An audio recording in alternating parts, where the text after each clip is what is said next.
Hello, welcome to the channel Why Stories. Enjoy watching. After the divorce, the mother-in-law brought a notary to her daughter-in-law and asked her to sign the documents.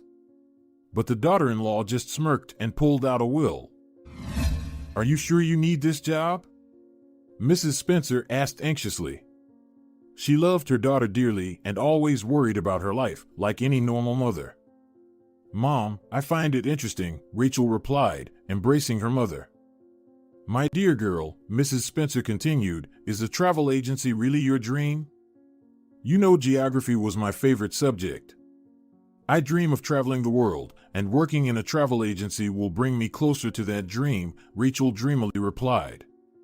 "Sending people on trips and traveling yourself are different things," Mrs. Spencer sighed, "and besides, you won't earn much more money there." "Mom, what money? I'll be helping people skillfully organize their vacations. And I'll have enough money, trust me." "You're always the same," Mrs. Spencer waved her hand at her daughter. "And what will you live on? Or are you waiting for your Prince Charming?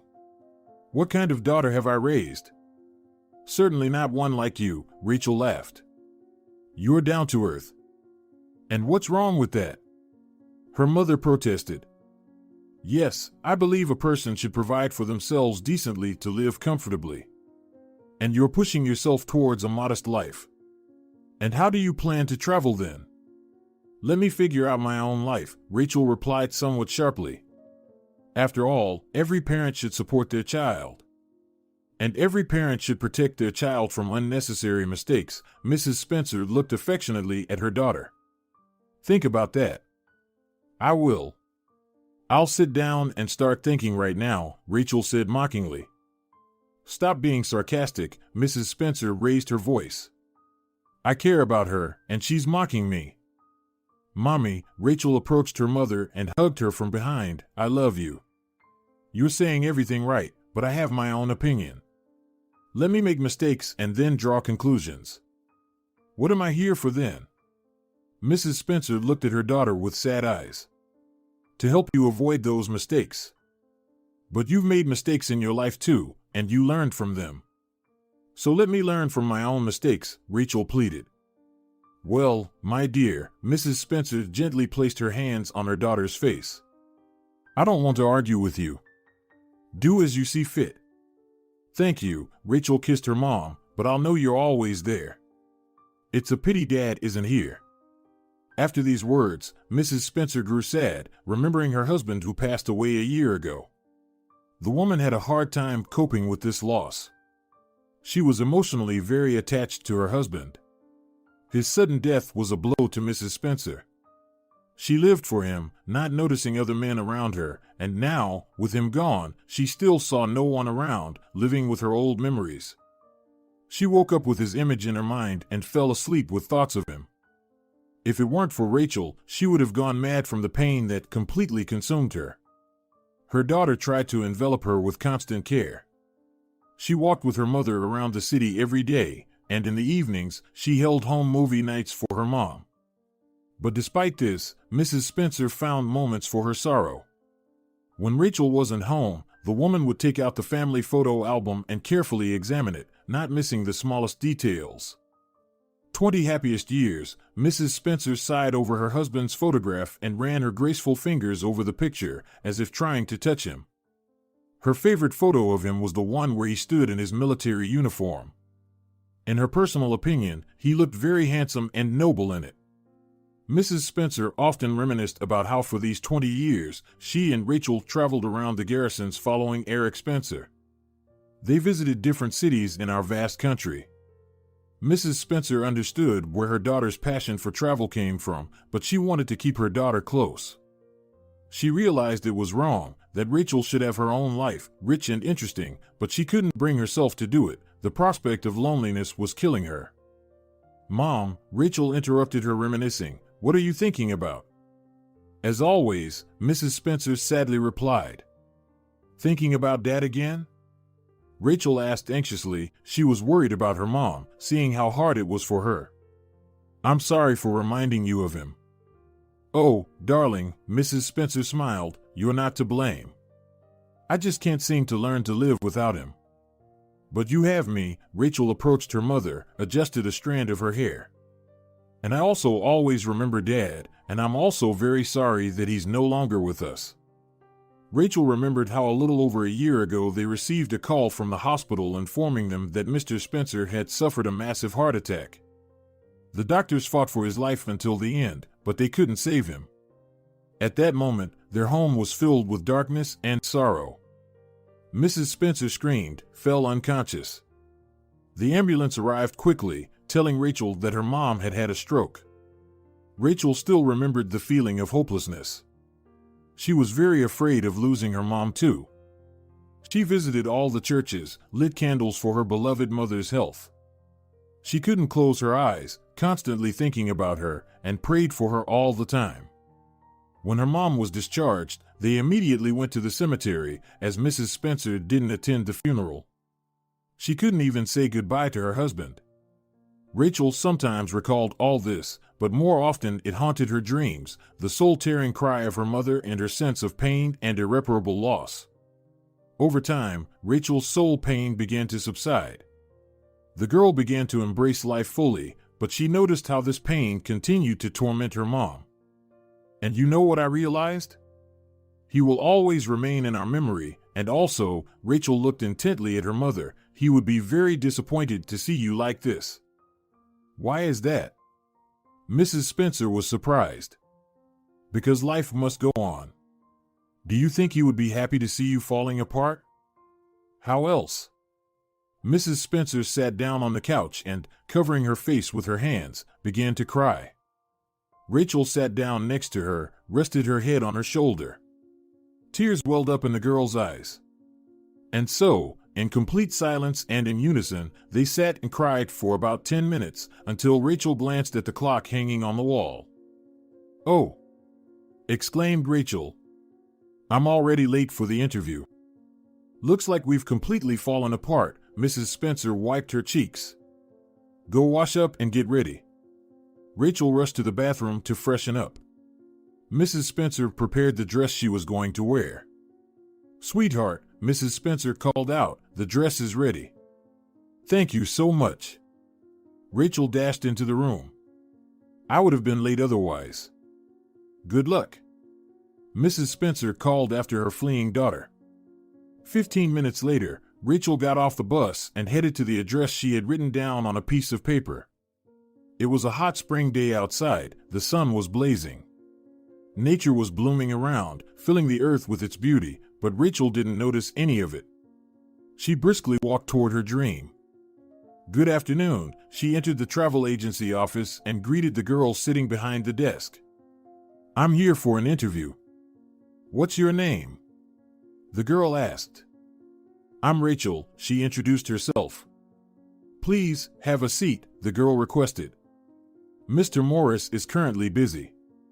"Shouldn't have rushed," Rachel muttered quietly and sat down. "What did you say?" The girl looked at her questioningly.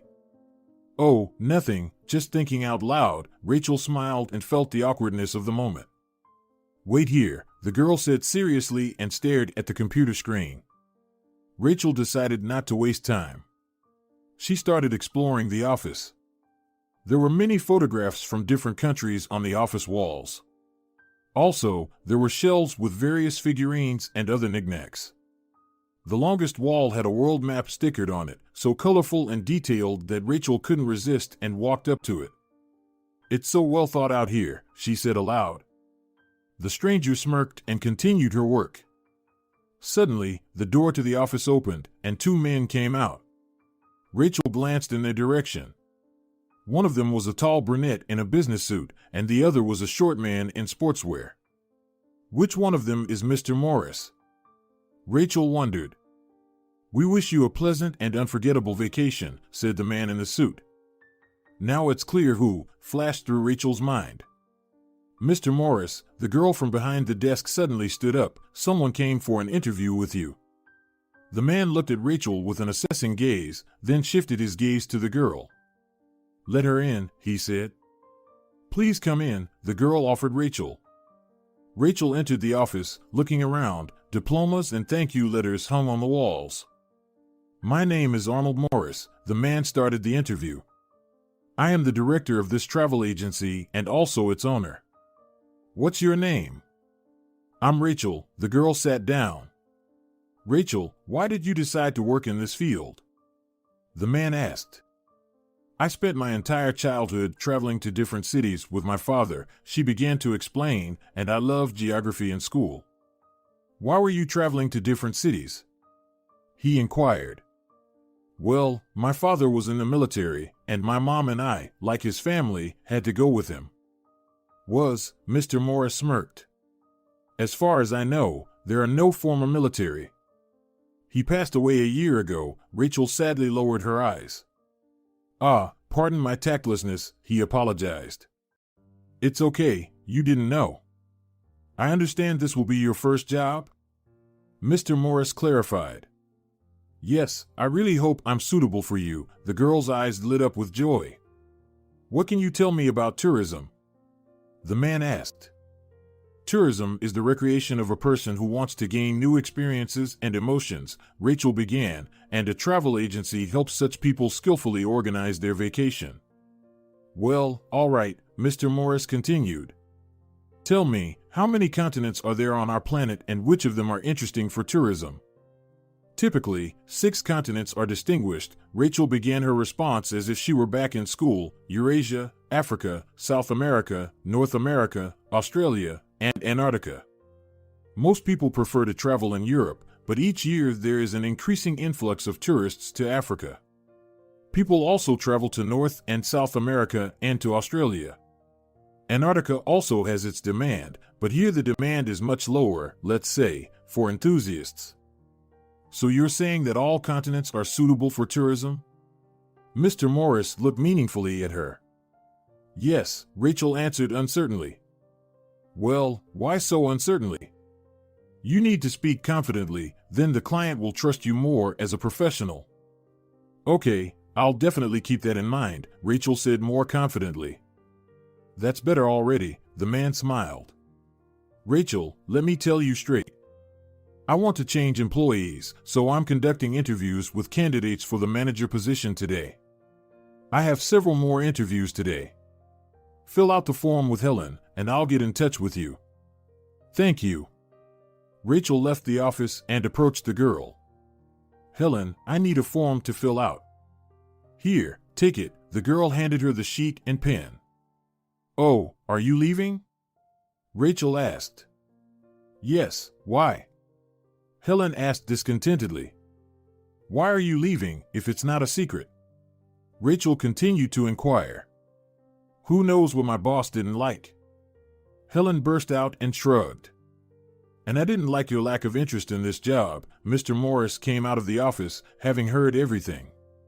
You need to be enthusiastic about this field, not just sit idly by and occupy someone else's place. Rachel was slightly frightened by his somewhat rude voice, and Helen sat there as if nothing had happened, not even reacting to his words. Mr. Morris bid farewell to Rachel and returned to his office. Stern boss? Rachel whispered. It depends. In a word, he's temperamental, Helen smirked. Rachel filled out the form, handed it to Helen, and left. On her way home, she started examining the buds swelling on the trees, and some had even sprouted green leaves. It seemed to her that along with spring, she was blossoming too. Everything around inspired her with dreams and contemplation, and Rachel began to imagine herself working at the travel agency, becoming an indispensable person whom everyone would turn to make their vacations unforgettable. She immersed herself deeply in her fantasies and didn't notice how she reached home. You're so mysterious, her mother interrupted her from her reverie. Did you get the job? Not yet. They said they'll call, Rachel replied. Then they won't call, sighed Mrs. Spencer. Why do you think so? Rachel was surprised. Usually they say that to avoid hurting feelings and creating an awkward moment, her mother replied. But that's not the case. They told me there are several more candidates. They'll see everyone and then call, Rachel insisted. God willing, said Mrs. Spencer. You'll see, they'll hire me for this job, Rachel exclaimed and twirled around. Mrs. Spencer looked at her daughter. She liked her lightness, openness, positivity, and the ability to find something good in every detail. She wasn't like that herself, but next to her daughter, it was easier for her. She made her life better. "Let's go home," Mrs. Spencer said calmly. "Mom, why home?" Rachel tugged at her hand. "The weather is wonderful. Let's go for a walk." "Haven't you walked enough?" Mrs. Spencer objected and shrugged off Rachel's hand. "Let's go to the lake," Rachel unexpectedly suggested. "We'll stop by the store on the way, buy some bread rolls for the ducks, and feed them." "Ducks?" Mrs. Spencer laughed. "Do you think they're hungry?" "I'm just sure they are," Rachel replied with a smile. "And they're sitting there, waiting for us to come and feed them." "You're so caring." Mrs. Spencer approached her daughter, affectionately stroking her cheek. "All right, let's go feed them." They walked along the road to the lake, chatting about trivial matters. Rachel admired the awakening of spring in its various manifestations all the way. She kept running up to different trees, hugging them, enjoying the spring woodsy scent. When she spotted some small yellow dandelions along the way, she immediately picked them and made a small bouquet, tying them with a red string that was hanging from her wrist. "Here, Mom, this bouquet is for you." Rachel ran up to her mother and handed her the flowers. "How sweet," the woman smiled, but when she saw the red string, the smile disappeared from her face. She abruptly took her daughter's left hand and looked at her. "Why?" "Why what?" Rachel didn't understand. "Why did you take off your string bracelet?" "You tied it to make a wish," Mrs. Spencer said sadly, "and the wish hasn't come true yet." "I don't know how to explain, but I'm sure I'll get this job," Rachel tried to explain, "so I took it off. I don't need it anymore. I wish I had your confidence." Mrs. Spencer brought the bouquet to her face and inhaled its scent.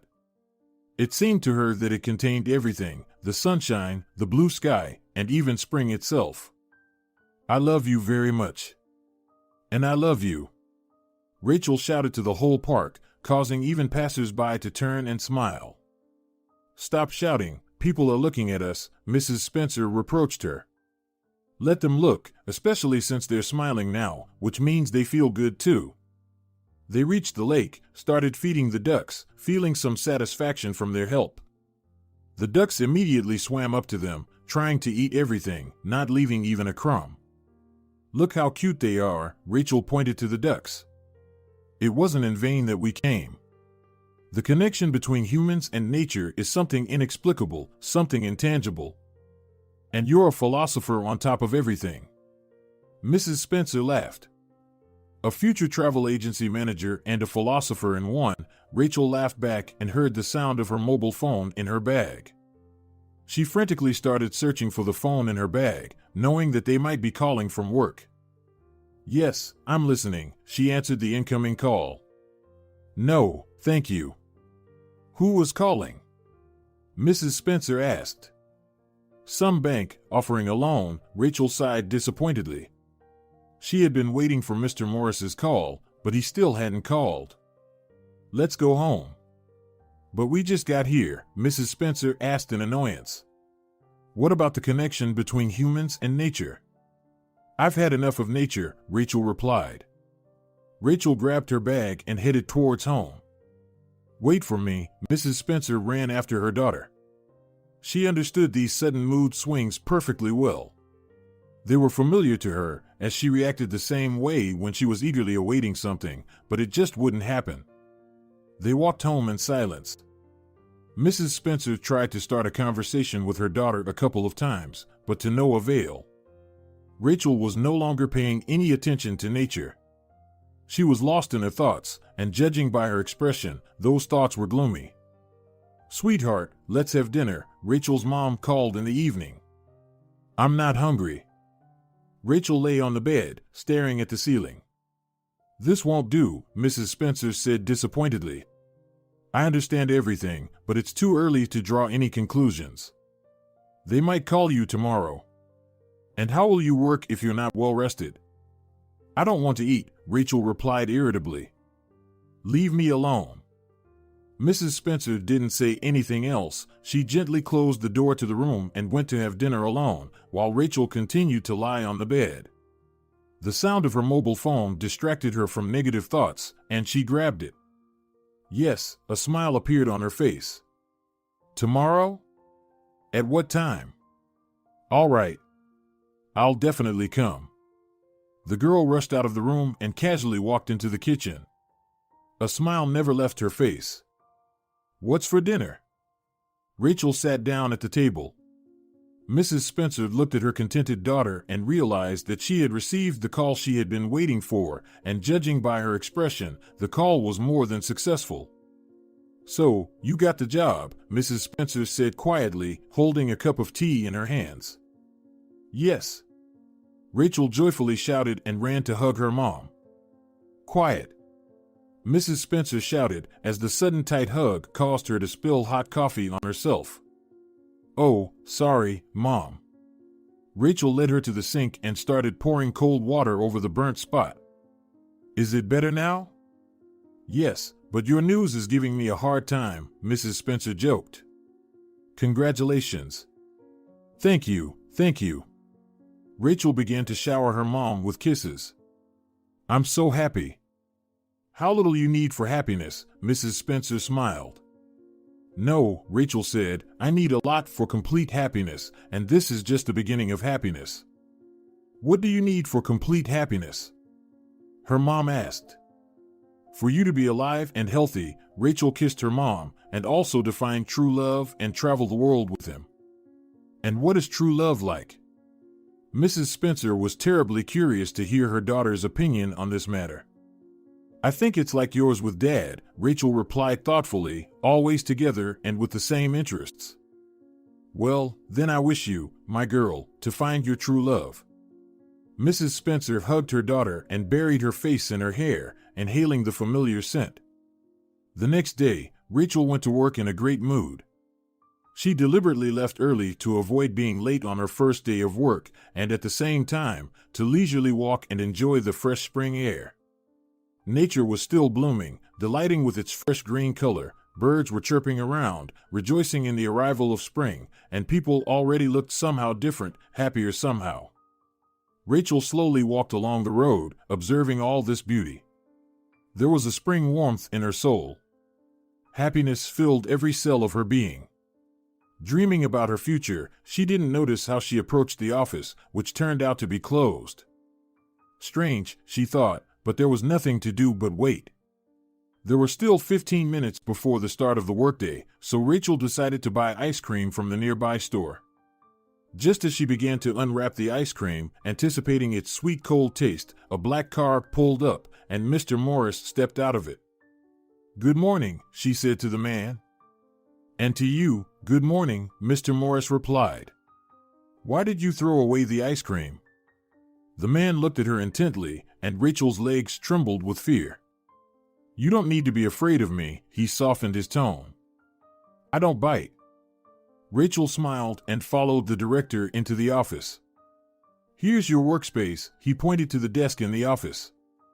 Make yourself comfortable, and I'll train you later. Okay, Rachel said timidly.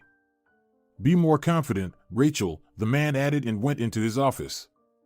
Why am I so lost? The girl scolded herself quietly. She sat down at the desk, turned on the computer, and began to look at the folders on the desktop. There were many of them. Rachel understood one thing: there was an individual folder for each country. Her interest grew with each passing minute, and she began to open the folders and examine their contents. So, are you getting settled in? Mr. Morris came out of his office. I'll tell you everything now. The man sat down next to her and began to explain in detail to Rachel what was where and the purpose of each folder. He was so engrossed in explaining everything that Rachel caught herself wanting to devote herself wholeheartedly to this work. Mr. Morris saw how interested Rachel was in listening to him. He was pleased that this time he hadn't made a mistake in choosing a candidate. Rachel asked many questions, receiving a detailed answer to each of them. They didn't even notice when it was time for lunch. We need to take a break, Mr. Morris interrupted the training. Did you bring lunch? No, Rachel was flustered, completely forgetting about having lunch at work. Well then, let's go. Mr. Morris smiled and got up from the table. Where to? Rachel asked shyly. She wasn't ready for such a turn of events. To the cafe nearby. I always have lunch there. I don't have any money. Rachel felt very uncomfortable. Did I ask you for money? Mr. Morris smirked. The company treats. Rachel followed the director. The man opened the car door for her. After you, he smiled and extended his hand to the girl. Rachel was amazed by his gallantry. She had never met such courteous men before, except for her dad, of course. She sat down on the brown leather seat. The car's interior was filled with the scent of novelty. Rachel felt important in the salon of such a luxurious car. She couldn't help but smile from pleasure, unaware of it herself. Did something amuse you? Mr. Morris was surprised. No, not at all, Rachel blushed. I've just never ridden in such a car in my life. You always have to strive for the best, he said mysteriously. They reached the cafe in 5 minutes. It really wasn't far away. We could have walked, Rachel concluded. You're right, we'll walk tomorrow. Mr. Morris opened the door for her and let her in. Choose whatever you want, he offered, taking the menu. Rachel looked at the variety of dishes on the menu, her eyes darting around. She didn't know what to choose specifically. If you could, Rachel looked at him gratefully. The man placed the order himself. While the order was being prepared, Mr. Morris started asking Rachel about her life. Rachel, tell me, how do you imagine your future? I imagine it like this, Rachel said dreamily. I'll work at your company, gain experience, earn a decent amount of money, and then I want to travel the world, like you. How do you think? The man smiled. I travel for the advancement of my business. Do you also plan to open your own business in the future? Oh no, Rachel replied embarrassedly, that requires a lot of money. And do you think traveling requires little money? Well, I imagine it takes quite a bit. I'll save up, Rachel said hopefully. You don't plan to live off your mother forever, do you? The man inquired. Well, Rachel hesitated, I don't intend to completely rely on her financially. Just. Life is so simple for your generation, Mr. Morris interrupted her. Okay, let's have lunch. The waiter is already bringing our dishes. They had lunch in silence. Rachel felt very awkward in the presence of the director. She was very afraid of questions from him. Mr. Morris decided not to embarrass the girl with any more questions and opted for a pause. Well, it's time to get back to work, he stood up from the table. Yes, of course, Rachel agreed and also got up. Forward, to new achievements. The man said demonstratively. For 3 whole months, Rachel diligently performed her duties at her new job. Arnold Morris was very pleased with her. A week ago, he went on a business trip to Thailand. A new hotel opened there, and Mr. Morris decided to review it for his agency. Rachel stayed in the office as the head. She carefully studied the upcoming tours, told the arriving clients about them, and asked about their preferences. And on the eve of the director's arrival at the firm, a young man of average height came in, entering the office as if it were his own home. Well, hello, he approached Rachel casually. And you're nothing special. The previous one was amazing. Rachel looked at this dark-haired, cheeky guy and couldn't understand what he actually wanted. Who are you? And what do you need? Rachel was outraged. Who am I? The guy laughed. The boss needs to know everyone's face. My immediate boss is Mr. Morris, the girl stated, and you don't look anything like him. Stop wrinkling your nose. The young man took a pencil from the table and flicked it on Rachel's nose. Stop it immediately. Rachel jumped up. Who gave you the right to treat me like this? Oh, come on, the guy smirked. Such a feisty one. I don't know who you are, and I don't know what you want, but I ask you to leave this office," Rachel demanded. The young man took a sheet of paper from the table, crumpled it, and threw it at the girl's face. "Oh, get lost," he said and left. Poor Rachel cried with frustration. She couldn't believe such people existed. She spent the whole day recovering from such an unpleasant encounter. The next day, Mr. Morris arrived, entering the office. He looked relaxed, carefree. Rachel was very glad to see him. "So, how was your trip?" Rachel asked curiously. "Excellent. Thailand is a celebration," Mr. Morris began to tell. "A country of culinary delights and shopping. And how about the new hotel?" "Not bad. By Thai standards, it's worth 4 stars, the man continued. "We'll offer it to our clients. Here are the photos and a video review." Mr. Morris handed Rachel a flash drive, and she immediately inserted it into the computer.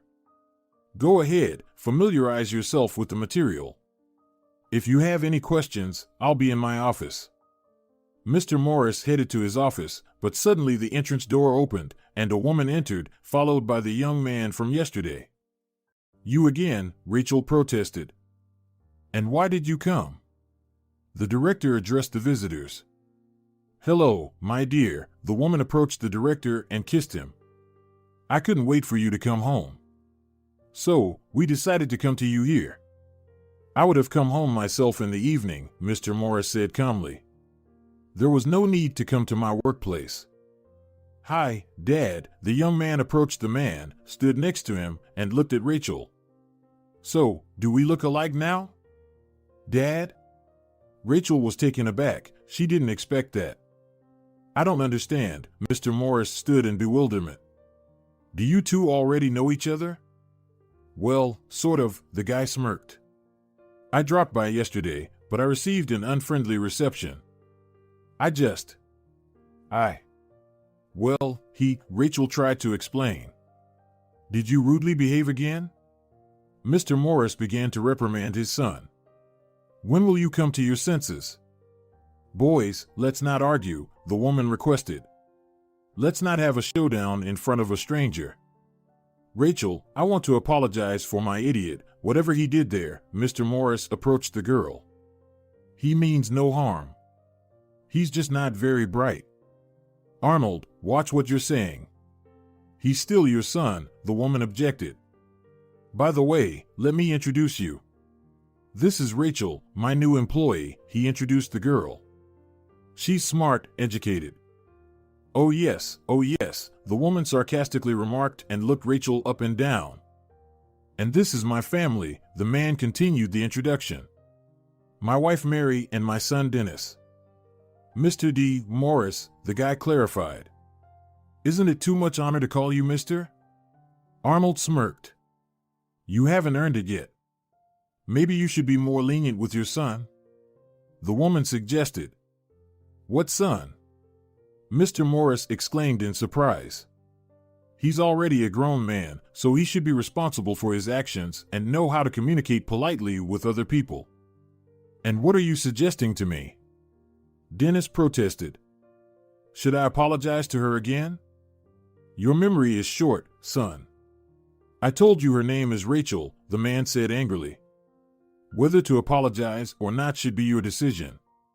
It all depends on your upbringing and your determination." "Well, sorry," Dennis grumbled, glancing briefly at Rachel. "Okay, I'm not offended," Rachel replied calmly. "Rachel, you're charming," Mr. Morris smiled.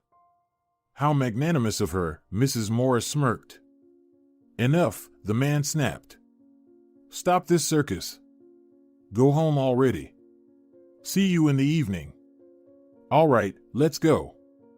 The woman took her son's hand, and they left the office with their heads held high. "Apologize for them again," Mr. Morris softened. "My son is a spoiled egoist, and my wife indulges him, not realizing she's making things worse." "Is he studying?" Rachel asked. "No, he already got his diploma, but he doesn't seem to be in a hurry to work," the man replied disappointingly. "And your business doesn't interest him at all?" Rachel continued. He's only interested in the money from the business. He won't lift a finger to help, Mr. Morris sighed. I saw a similar situation in a movie once. A guy grew up in a wealthy family. He was so spoiled that he sponged off his parents' money and lived off of it. And you know what the parents did? What? Mr. Morris was interested. They decided to marry him off. They found a suitable girl who was smart and well-mannered, and they married him. And then what happened? The man looked at Rachel questioningly, curious about how it all ended. Then his wife started managing him. They had a child, and eventually, the guy fell in love with her. And they all lived happily ever after. The man laughed. Sounds like a fairy tale. Why a fairy tale? Rachel asked in amazement. Don't you think life can be like that? I think not, Mr. Morris replied seriously. Life is a bit more complicated. Have you ever thought why life is getting more complicated? The girl smiled. Mr. Morris became interested in Rachel's opinion. It's simple. We always complicate everything ourselves, the girl snapped her fingers. We need to live a little simpler. I'll definitely think about that, Mr. Morris chuckled and went back to his office. A year passed. Rachel continued to work at the travel agency, fully dedicated to her work. She often worked weekends, not because Mr. Morris asked her to, but because she wanted to. The tourism industry had captivated her in a positive sense. The girl became a true professional in her field. She could cover for the director on any issue. Mr. Morris greatly appreciated this about her and eventually gave her a raise. Rachel was pleased with this situation and tackled her work with even greater enthusiasm. Mrs. Spencer occasionally scolded her daughter for her overly zealous dedication. You're always disappearing at work, she complained. When do you plan to build your personal life? Mommy, what personal life? Rachel affectionately hugged her mother. I'm all about work. Maybe when I start traveling, I'll meet someone. Throughout the year, Mrs. Spencer periodically returned to this question, but the answer was always the same. Eventually, the woman resigned herself to a situation she couldn't influence. Mr. Morris's health had deteriorated significantly over the past year. He occasionally had to undergo examinations, and a couple of times, he even ended up hospitalized. Rachel saw the tense atmosphere developing in his family. Mrs. Morris often came to the office with new complaints, and Dennis even managed to have a quarrel with his father once, after which Rachel had to call an ambulance. You're not taking care of yourself, she said anxiously. If something happens to you, they'll sell the business of your life. Don't worry, Rachel, Mr. Morris replied gratefully.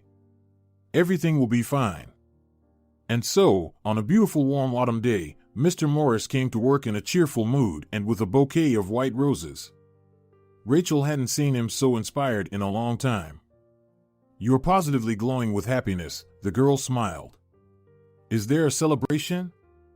Not exactly, he looked at her mysteriously and handed her the bouquet. This is for you. For me? Rachel was surprised. No one had given her flowers in a long time, and for the first time, it was the director. For what reason? I have a proposal for you, Mr. Morris said even more enigmatically. Let's go to the cafe. We'll discuss everything. You've got me intrigued. The girl was looking forward to something special. Thank you very much for the bouquet. I'm pleased. 15 minutes later, they were already sitting in the cafe and placing their orders. And another glass of champagne for us, Mr. Morris finished his order. But you're driving, Rachel reminded him. Then we'll walk back, he said cheerfully. So, what's the occasion? Rachel couldn't wait to find out everything. Not an occasion, but a proposal, Mr. Morris reminded her. But first, I'll ask you a few questions. I'm all ears, the girl settled comfortably. Do you have a boyfriend? Mr. Morris unexpectedly asked. I don't understand. Rachel said surprised. Are you asking about my personal life? Yes, exactly, he confirmed. I don't have anyone yet. And why do you need this information? Out of idle curiosity? Not at all, Mr. Morris continued. Then the next question. Do you want to manage our travel agency? Mr. Morris, you're scaring me, Rachel said cautiously. You have a wife, don't you? Ah. So that's why you became so scared, the man chuckled. You thought I was hinting at a close relationship? And what else should I have thought? The girl was confused. No, I'm not talking about myself, Mr. Morris continued. Remember a year ago when you told me the story about the spoiled boy whose parents then married him off? Well, yes, I remember. Rachel felt relieved and relaxed. So you decided to marry your son after all? Yes, the man replied affirmatively, looking intently at her. Rachel felt goosebumps all over her body from this gaze. And have you found a bride? She asked curiously. Found one, Mr. Morris replied, still looking at her. Why are you looking at me like that? Rachel began to guess the essence of what was happening. Are you hinting at me? Rachel, you're a wonderful person, smart, educated, and very ambitious, her boss began to praise her. Wait a minute, if I understand you correctly, you want to marry your dentist to me? Rachel couldn't believe her ears. Exactly, Mr. Morris nodded. I couldn't find a better candidate than you. And did you ask me? Do I need this? That's exactly what I'm asking. Do you want to manage the travel agency? So that's how you're framing the question, Rachel said disappointedly. She felt anger building up inside her. Do you think I can be bought? No, not at all. Mr. Morris was a little scared by her reaction. I'm offering a mutually beneficial cooperation. Really? And what does it consist of? Rachel raised her voice. You'll marry Dennis, tame my good-for-nothing son, and in return, you'll be able to fully manage the agency, even travel abroad instead of me. Don't you want to continue managing the agency anymore? Rachel asked. Why not? I want to, the man truthfully replied. But now we will manage it together. However, I'll be appearing in the office less often, so the maximum workload will fall on your shoulders. Did you think about it for a long time before making me this offer? Rachel sarcastically asked. The last 3 months, confessed Mr. Morris. I'm not rushing you. Think it over, and you'll make a decision tomorrow. I'll think about it, Rachel replied coldly. You don't have to come back to work today. Why? You have something to do today. Go home and think. The man took out his wallet, placed money for the waiter on the table, then stood up and left the establishment. Rachel sat in bewilderment for another 15 minutes. She felt like the main character in some soap opera.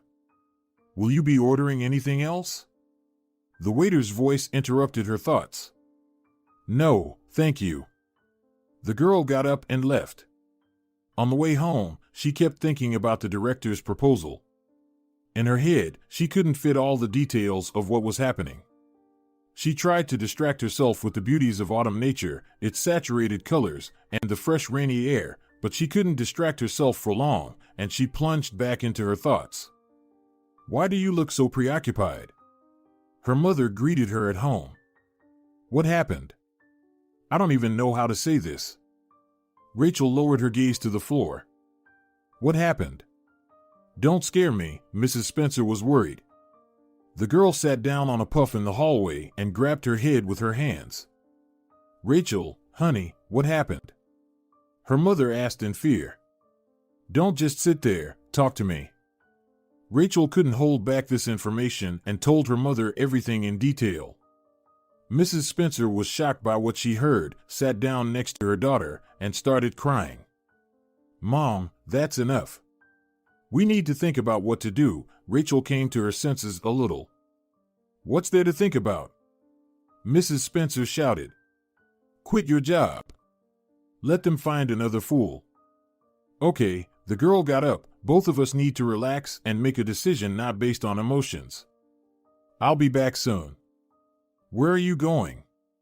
Mrs. Spencer shouted after her departing daughter, but she didn't answer. 10 minutes later, Rachel returned home with a bottle of champagne and a large bar of dark chocolate. Here, she handed the bag with the purchases to her mother. "We're going to relax now."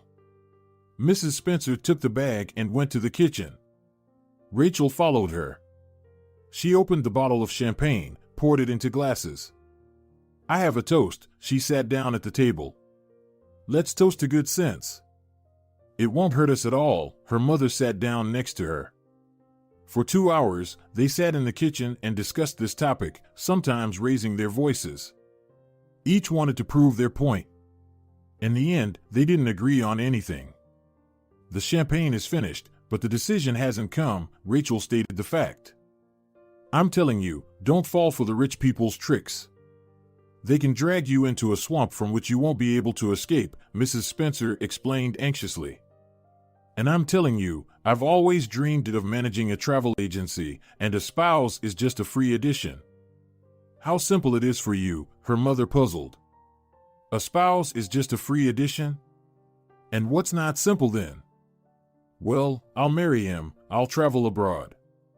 We won't see each other often, so everything works out fine for me. Besides, you yourself wanted me to have a personal life. But I wanted it to be for love." Mrs. Spencer was upset by her daughter's words. "And you? And what about me?" Rachel protested.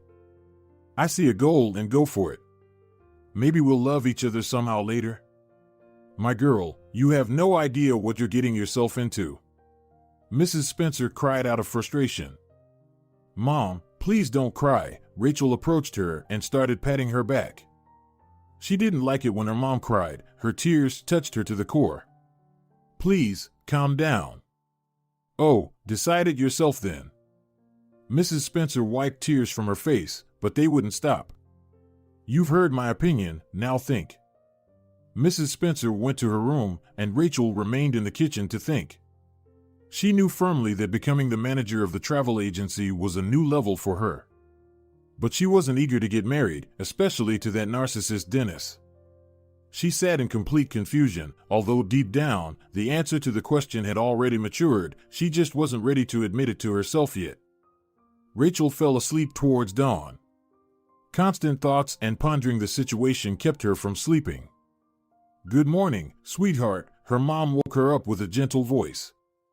"Good morning to you too." Rachel opened her eyes and smiled. "Let's go have breakfast. I made us coffee just the way you like it." "I'm coming." The girl got out of bed and went to wash up. "So, where's my coffee?" She entered the kitchen after her morning routine. "Sit down, my dear." Mrs. Spencer pushed a plate of pancakes towards her.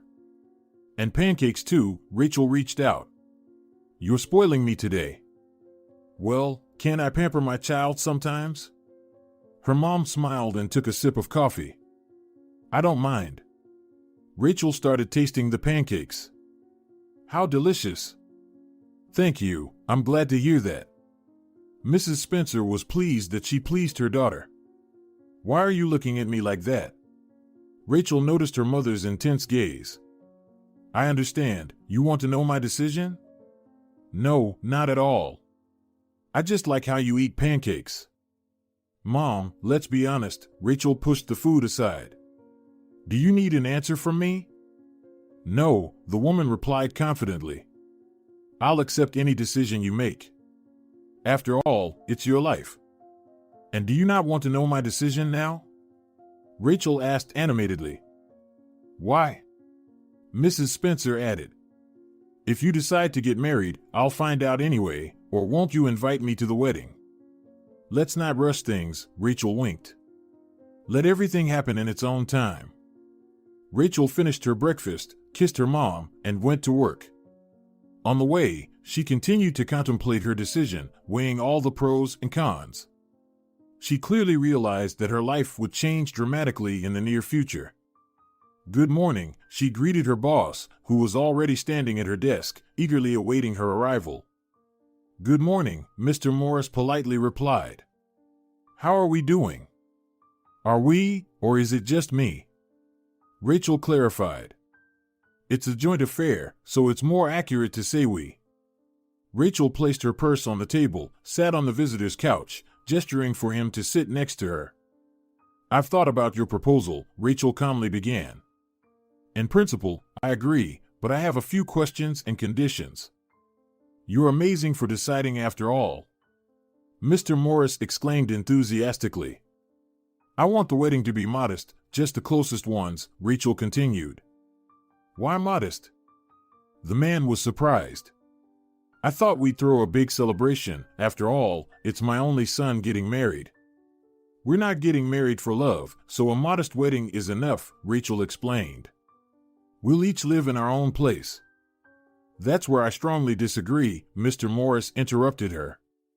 "You have to reform him, instill family values." "How will you do that from a distance?" "Okay, then where do you suggest we live?" "With us, of course.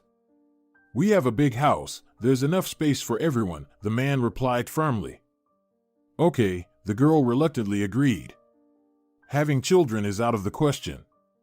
"Well, it'll happen if it happens," Mr. Morris chuckled. "It's such an unpredictable thing." "I'm not going to sleep with your son," Rachel said indignantly. "We didn't agree on that." "Well, we haven't agreed on anything yet, but it's understood for married people," Mr. Morris replied. "So, we'll be an exception," said Rachel. "I won't drag you into bed with him," Mr. Morris reassured her. "After the wedding, you two can decide." "Anything else?" "If I'll be managing equally with you, will I get more salary?" Rachel asked nonchalantly. "Of course," the man confirmed. "Not 50-50, of course, but I'm willing to contribute 40% to your family budget." "What do you mean by that?" Rachel was surprised. "We'll have separate budgets with Dennis, especially since he doesn't work." "Well, I'll deal with that. He'll start working," Mr. Morris promised. "All right then," Rachel concluded her demands. "Does Dennis know about the upcoming wedding?" "Not yet, but he'll find out today," Mr. Morris said enthusiastically, anticipating his son's reaction. "And if he doesn't agree?" Rachel asked. "Naturally, he'll refuse," Mr. Morris smiled. "But his opinion doesn't matter anymore." "Well, you won't force him into marriage." Rachel was puzzled.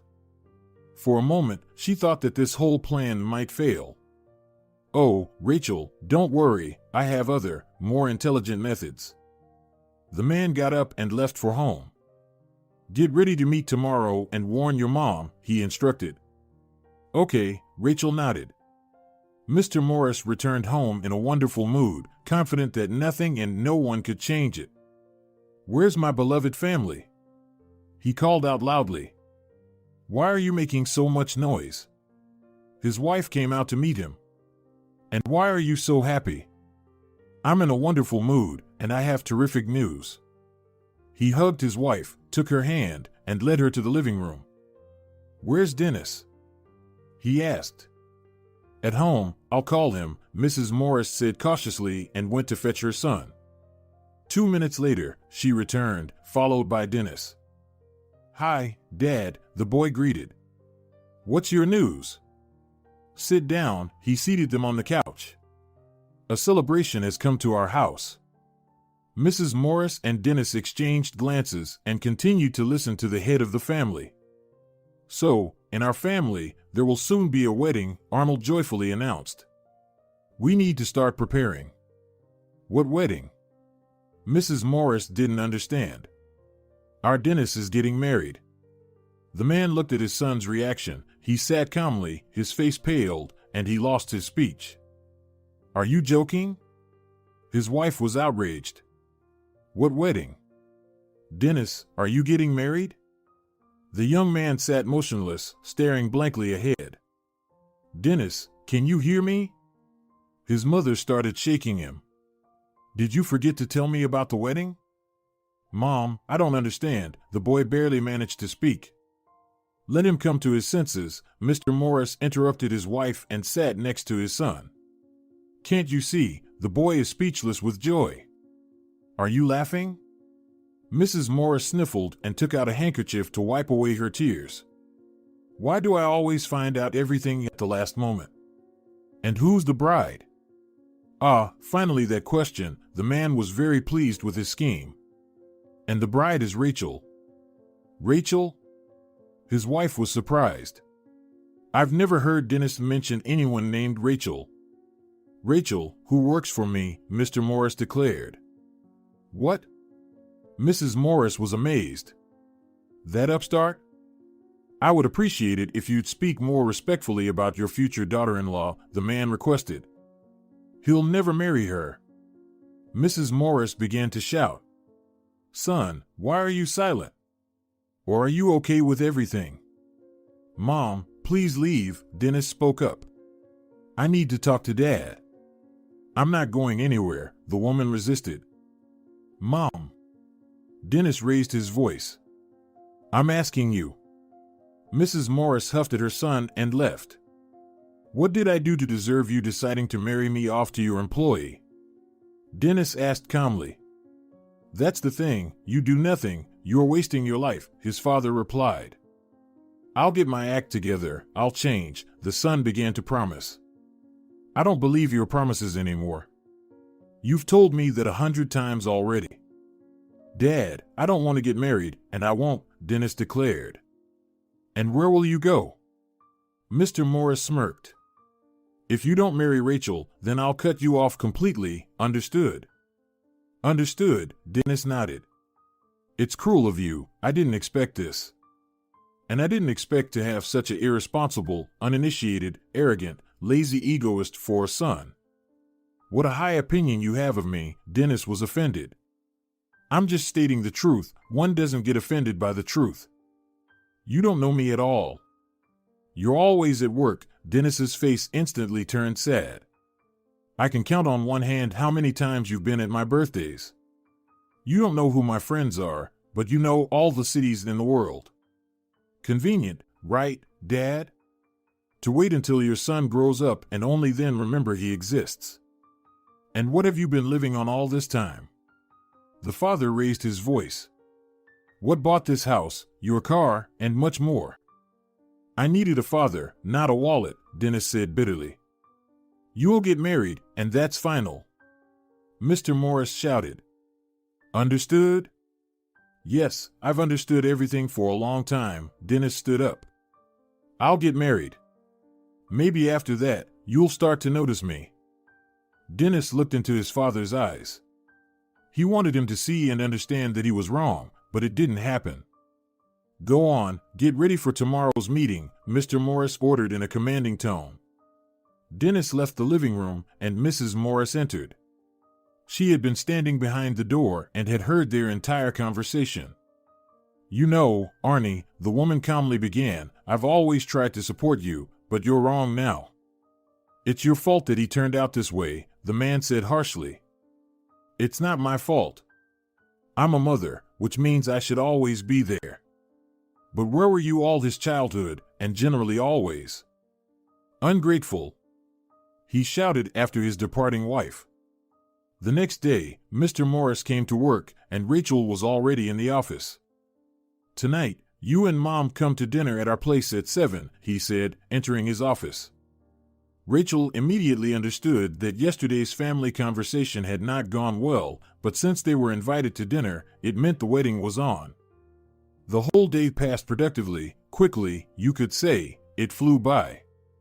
There were many clients, and Rachel didn't have time to fill her head with unnecessary thoughts. Mr. Morris left his office in the evening. I'm going home.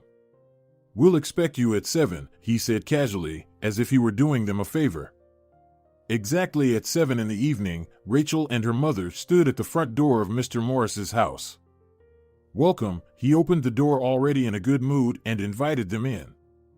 Dinner passed easily and casually. Mrs. Morris found a common language with the future mother-in-law, but she still treated Rachel coldly. Dennis was practically silent all evening, occasionally responding with agreement to everything. So it's decided. The wedding will be in a week, Mr. Morris summed up. I'll take care of everything. Thank you for your care and for the wonderful evening, Mrs. Spencer thanked. We'll start preparing for the wedding. I'll cover all expenses, the man declared, so choose a dress, I'll pay for it. Thank you, Rachel said gratefully.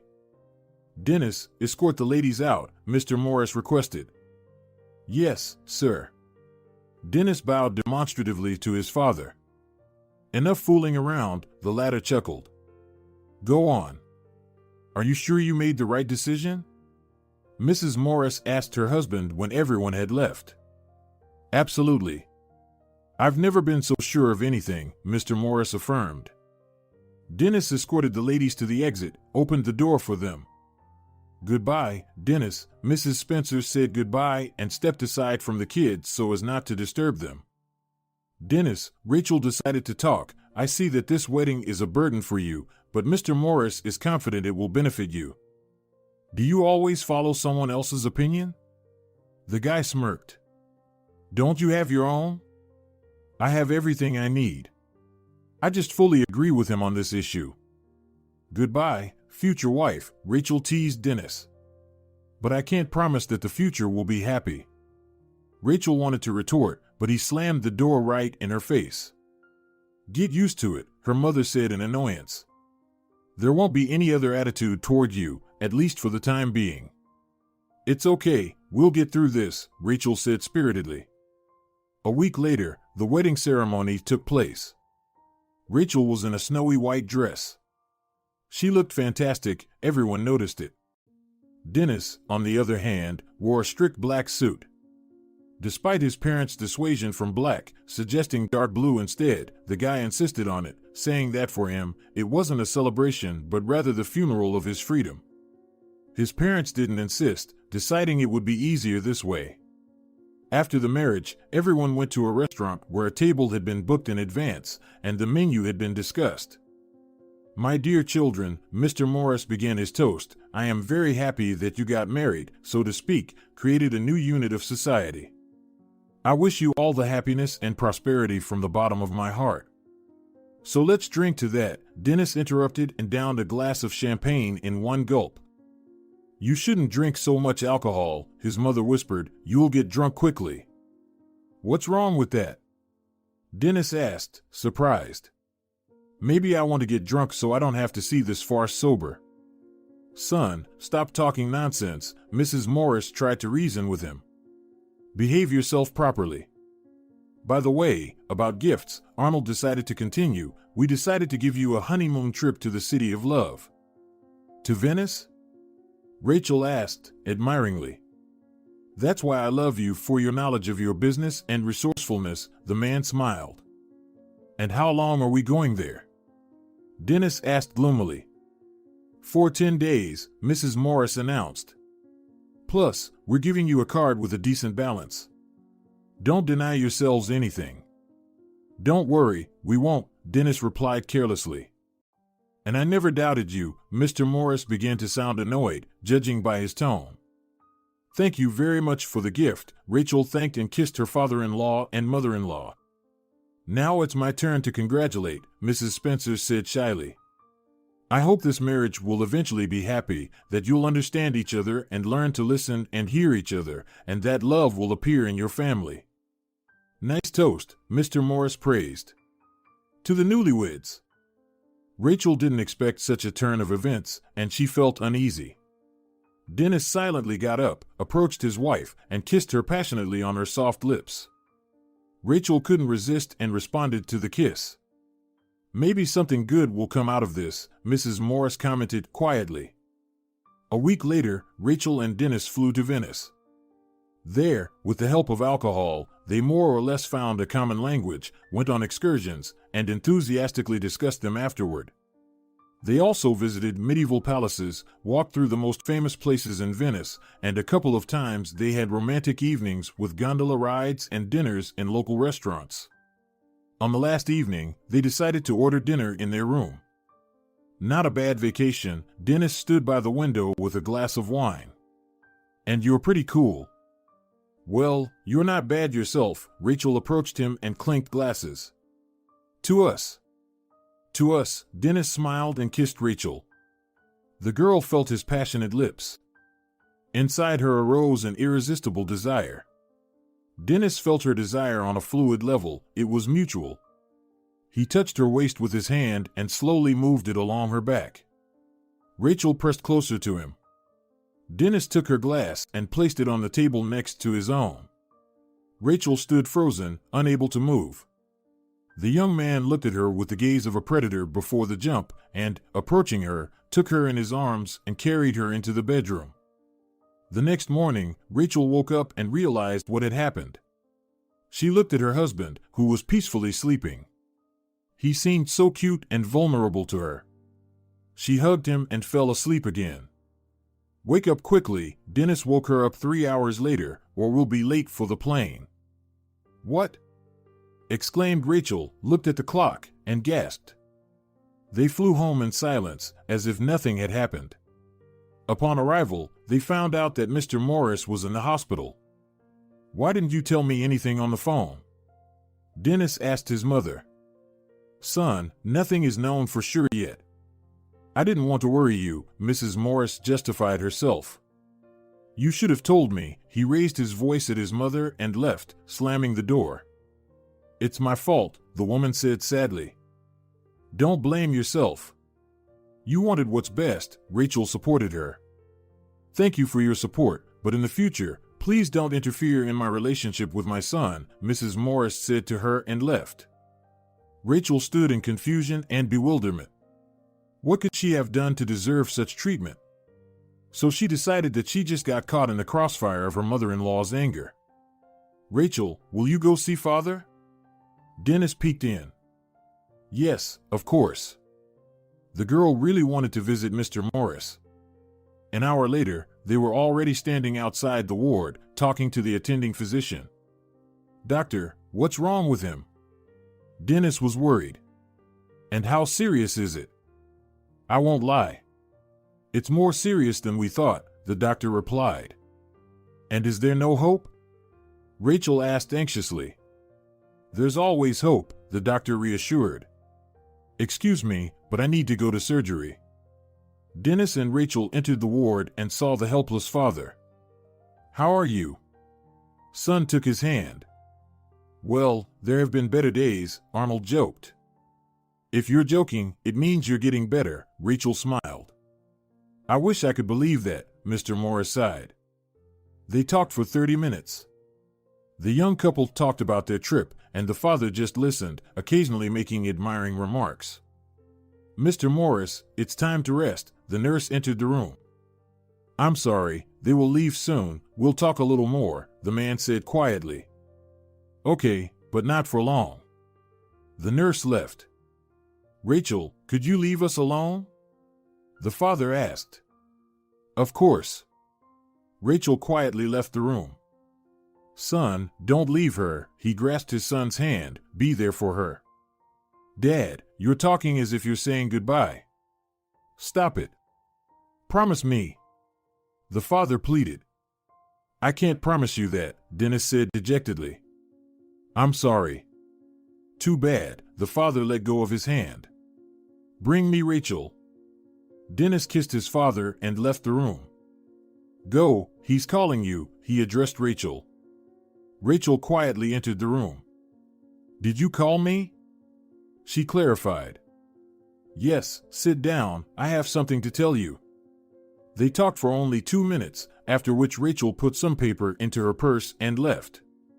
"So, what did he say to you?" Dennis asked. "Nothing special, just asked me to be there for you." 5 days later, Mr. Morris passed away. Their house was filled with mourning and grief.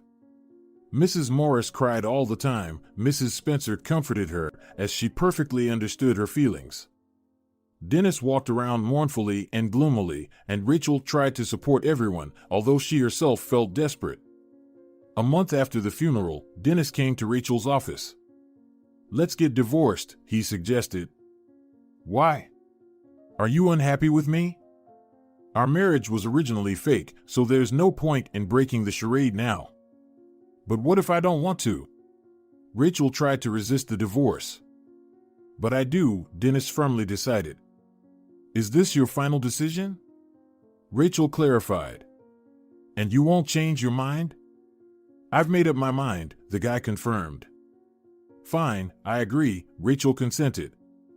I hope you won't claim any property from me. We had nothing when we were married. Don't worry, Rachel reassured him. And a month later, the divorce process took place. Rachel didn't claim anything. Why didn't you tell him anything? Her mother asked after the divorce. It's better this way, Rachel whispered. And why are you so proud? Her mother wondered. Because of you, Rachel sighed. For a whole week after the divorce, Rachel continued working at the agency. She sat, looking at the upcoming departure dates for regular clients, when suddenly the door opened and her mother-in-law entered the office with some unknown man. Hello, Rachel, her mother-in-law greeted her. Good afternoon, Rachel politely replied. Meet Mr. Willis, he's a notary, Mrs. Morris introduced the man. Nice to meet you, said Rachel. So, what's the matter? Mr. Willis has prepared a document. You need to sign it, Mrs. Morris handed the paper to the girl. Rachel started reading the text, and with each word, she understood less of its content. But I didn't claim anything. Why this paper? You see, the man began to speak, after a divorce, you can still claim property. It's important to meet certain time frames. Mrs. Morris decided to play it safe and asked me to draw up a renunciation of everything they own. All you need to do is sign, and everyone will sleep soundly. So you don't trust me, Rachel got angry. Of course not. Who are you to trust? The woman said indignantly. You're just my son's ex-wife. Tell me honestly, are you going to sell the travel agency? Rachel asked. Of course. Why do I need this burden? The woman smirked. How can you call his life's work a burden? Rachel was in shock. Enough. The woman shouted. You're not the one to teach me. God knows, I didn't want this, but apparently, there's no other way. Rachel took out her bag and started opening it. What else have you come up with? Mrs. Morris was angry. Sign, I'm telling you. Rachel smiled and pulled out a paper from her bag. Do you know what this is? She waved it in front of them. Let me see, Mr. Willis reached out his hand. Rachel handed him the document, he quickly read it. It's a will. What will? Mrs. Morris was stunned. For what? I understand it's for this travel agency. Yes, that's right. Your husband has made a will in favor of Rachel Morris, so there's no disputing it now. Can't we contest the will? The woman asked hopefully. In principle, yes, but Rachel doesn't claim anything else except this agency. The notary looked at Rachel questioningly. No, Rachel shook her head. Well then, give her the agency, and the rest will stay with you and your son, the notary continued. Tear up the will, demanded Mrs. Morris. What do you mean? The notary didn't understand. Literally. Tear it up, or I'll tear it up myself, the woman started threatening. I can't do that. It's a legal document, and I'm a notary. You're pushing me towards a criminal offense. Do you understand that? And in the presence of a witness. I don't care, Mrs. Morris shouted and tried to snatch the document from the notary, but he didn't lose his composure and handed it to Rachel. Thank you, the girl thanked him. I'm paying you. The woman was outraged. You're paying me for the services of a notary, not for criminal activities. Goodbye. With these words, Mr. Willis left. Well, why are you looking at me like that? Mrs. Morris said disdainfully. You got what you wanted, you snatched the agency. Damn it all. The woman quickly left the office, and Rachel cried for a long time. Inside her, she felt as if she had been covered in mud. 2 months passed. Rachel successfully managed her agency, although she had to hire an assistant to occasionally take breaks, as she had been feeling unwell lately.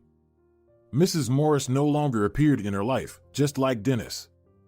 Rachel, her mother said, you should take more breaks, you can't overwork yourself in your condition. Mom, I understand everything, but I need to work. And are you going to give birth at work too?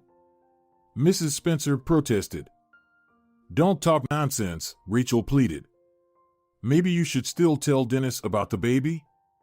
Mrs. Spencer still hoped for her daughter's prudence. Why? He doesn't need it. How do you know? Sooner or later, he'll find out anyway. Whatever will be, Rachel calmly replied. A year later, Rachel gave birth to a strong, healthy boy. He was the spitting image of his grandfather. He looked so much like Mr. Morris. Mrs. Spencer was amazed. Now tell Dennis about the child. Mom, let's close this topic once and for all, Rachel asked, but her mother fell silent in response. 6 months later, Rachel was walking in the park with her child. The weather was sunny and warm. The baby took his first hesitant steps, delighting his young mother. Come to me, my dear, Rachel reached out to her son, and the boy, wobbling, walked into her arms. They headed home from the park when Rachel noticed Mrs. Morris with Dennis from a distance. They were walking quite fast and looking around, as if searching for someone. Rachel decided not to bump into them and, turning around, headed in the opposite direction. Rachel! Dennis's loud cry rang out. The girl turned around and saw him running after her. She quickened her pace, but couldn't get away. Hi, he looked at her bewilderedly, tears in his eyes, then looked at the boy and, squatting down, quietly cried. Hello, Rachel, Mrs. Morris approached them. She couldn't take her eyes off the child. Forgive me for everything, if you can. I forgave you a long time ago, Rachel said calmly. Allow me to be a part of your life. Dennis calmed down and stood up. But you didn't need me, Rachel smiled. Not true, Mrs. Morris cried. Dennis talks about you all the time and wanted to get you back many times, but I didn't let him do it. Did you tie him down, or does he have no opinion of his own? Forgive me, the woman apologized again. I told him that you have someone else. I'm guilty before you. I can't give you an exact answer right now, Rachel looked at Dennis, but we can try. After all, he's your son too. Rachel put the boy on the ground, stepped back, squatted down, and reached out to him. He looks so much like Arnold, Mrs. Morris said with fondness. And what's his name? Dennis asked. Rachel looked at them, smiled, reached out to her son again, and called him. Arnold, sweetheart, come to mommy. If you're enjoying it as well, leave a like and subscribe.